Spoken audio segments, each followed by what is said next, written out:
ஸ்தோத்திரம். கர்த்தர் உங்களை ஆசீர்வதிப்பாராக.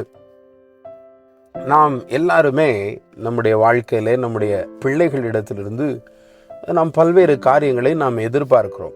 என்னுடைய பிள்ளை இதை செய்ய வேண்டும், என்னுடைய பிள்ளை அதை செய்ய வேண்டும், நான் கற்றுக் கொடுக்கிறவர்கள் இதை செய்ய வேண்டும், நான் கற்றுக் கொடுக்கிறவர்கள் அதை செய்ய வேண்டும் என்று சொல்லி நாம் பல்வேறு காரியங்களை மற்றவரிடத்திலிருந்தும் முக்கியமாக நம்முடைய பிள்ளைகளிடத்திலிருந்தும் நாம் அநேக காரியங்களை நாம் எல்லாருமே எதிர்பார்ப்பது உண்டு.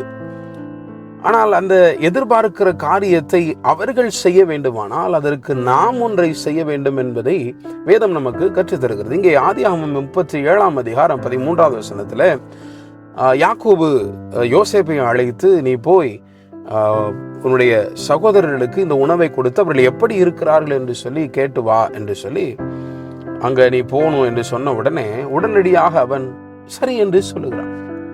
பிரியமான தேவனுடைய பிள்ளைகளை, இந்த கீழ்ப்படிதல் எங்கே இருந்து வந்ததானால் ஆதியாகமம் 28ஆம் அதிகாரம் 7வது வசனத்துல யாக்கோபு தன்னுடைய தகப்பனாருக்கு, தன்னுடைய தகப்பனுக்கும் தாய்க்கும் அவன் கீழ்ப்படுகிறவனாய் இருந்தான். அங்கே அவன் வாழ்ந்த அந்த வாழ்க்கை தன்னுடைய பிள்ளைகளிடத்துல அது பிரதிபலிக்கிறது. பிரியமான தேவனுடைய பிள்ளைகளே, நாம் மற்றவரிடத்துல, நம்முடைய பிள்ளைகளிடத்திலோ அல்லது நாம் கற்றுக் கொடுக்க யாருடைய இடத்திலும் நாம் மற்றவரிடத்தில் என்ன எதிர்பார்க்கிறோமோ அதை முதலாவது நாம் செய்கிறவர்களாக மாற வேண்டும். என்றைக்கு நாம் அதை செய்கிறோமோ அப்பொழுது மற்றவர்களும் நம்மை பார்த்து அதை செய்ய ஆரம்பிப்பார்கள். ஆகவே நாம் முதலாவது முன்மாதிரிகளாய் இருப்போம்.